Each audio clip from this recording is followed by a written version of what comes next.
Então, gente, nós do Esperançar estamos recebendo várias perguntas sobre diversos temas. Um tema recorrente é sobre o que pensamos a respeito da homossexualidade e a Bíblia, a homossexualidade e o cristianismo. Então, hoje eu quero conversar um pouco com vocês sobre isso.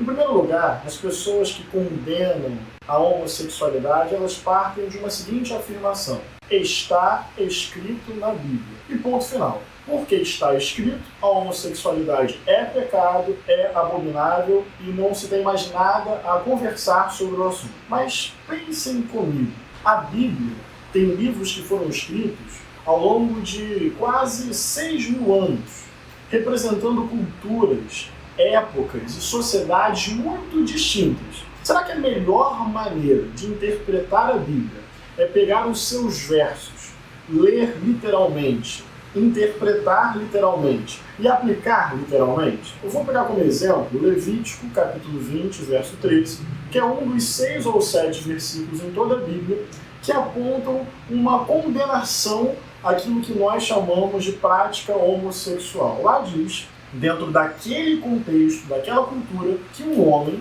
se deitar com outro homem é algo abominável e que ele deve ser condenado à morte. Ora, naquele mesmo contexto de códigos de conduta, códigos ritualísticos, também era proibido comer carne de coelho, também era proibido plantar 2 sementes distintas conjuntamente. Aliás, pensa sobre o próprio verso que eu citei.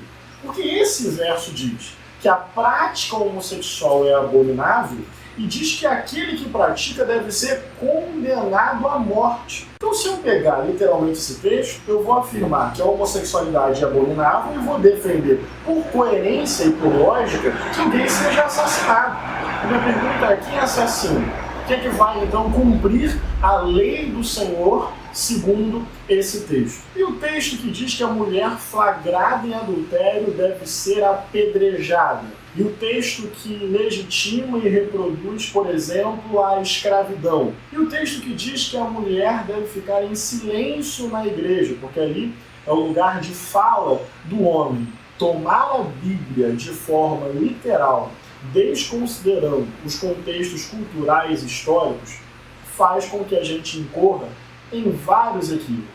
Lamentavelmente, vamos reconhecer e admitir, com tristeza no coração, a Bíblia já foi utilizada para legitimar a escravidão, o apartheid, a colonização genocida da América, a subordinação das mulheres e sempre em nome dessa fidelidade à Bíblia, fidelidade ao que está escrito e ponto final. Eu quero levar você a pensar junto comigo. Talvez a melhor pergunta não seja o que está escrito na Bíblia. Talvez a melhor pergunta seja como eu leio a Bíblia. Porque essa abordagem do texto é que vai definir o que a gente procura, o que a gente acha, o que a gente entende.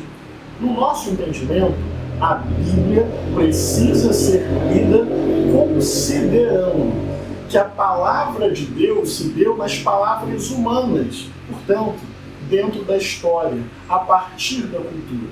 E, na verdade, existe sim, vamos reconhecer, repulsa com relação a LGBTs, aversão com relação a LGBTs, um certo medo com relação a LGBTs e, por que não dizer, esses púlpitos que tentam defender Deus pelo viés do está escrito, alimentam uma cultura de ódio com relação a LGBTs. Tanto é que essa é uma pauta um tanto quanto seletiva, você não acha? Por que um beijo gay na televisão causa tanto terror e tanto tremor? É quase uma batalha contra LGBTs. Por que não se importar com a fome, com o latifúndio, com a concentração de terra, com o extermínio da juventude pobre e negra, com a violência contra as mulheres? Por que todos esses absurdos dramáticos, reais, cotidianos, que fazem o povo sofrer, não viram pauta de oração, de pregação, de denúncia? Há uma seleção desse tema. Ser cristão hoje quase significa dizer isso.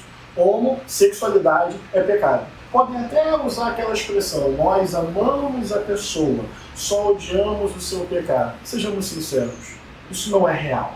Em nossas igrejas, em sua maioria, é um ambiente em que aquela pessoa que não é heterossexual não vai se sentir bem, não vai se sentir amada, não vai se sentir acolhida, não vai se sentir respeitada, porque antes do nome dela, antes das características pessoais dela, antes do jeito de ser dela, vai vir um rótulo: pecado, abominação, e a necessidade de correção, a necessidade de cura. E sabe o que isso gera na prática?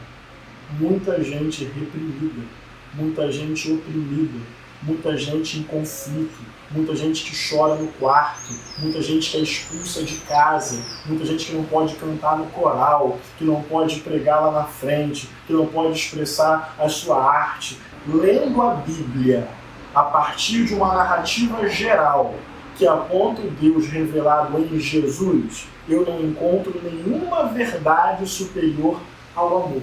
O amor sacraliza, o amor santifica, o amor abençoa. Creio, portanto, que a natureza mais essencial e profunda de Deus, que mais revela Deus, é o amor. Nós não devemos ter medo do amor, não. O amor é sério, o amor é emancipador, o amor é generoso, o amor é bondoso. Se é para fazer a leitura literalista da Bíblia, por que tem tantos pastores enriquecendo pessoalmente com as suas igrejas? Aliás, tem muito mais textos na Bíblia falando sobre justiça social, denunciando a riqueza, do que textos que falam sobre uma possível condenação à práticas homossexuais. A Bíblia precisa ser lida de forma panorâmica, contextual, a partir de Cristo e buscando a dignidade humana. Aliás, o próprio Jesus fez isso. Em vários momentos, Jesus bateu de frente com a tradição, porque a tradição estava oprimindo a vida. E entre a dignidade humana e a tradição, Jesus sempre preferiu a dignidade humana para converter a tradição. Portanto, eu não acho a homossexualidade pecado. Considero a homossexualidade, a bissexualidade, as diversas sexualidades como expressões da vida. Pecado mesmo é a gente oprimir as pessoas, é a gente maltratar as pessoas, é a gente agir fora daquilo que é o amor. Homofobia, transfobia, lesbofobia matam. E a gente não quer perder pessoas em nome de um dogma. O amor é maior que o dogma. Deus não é um dogma. Deus é amor.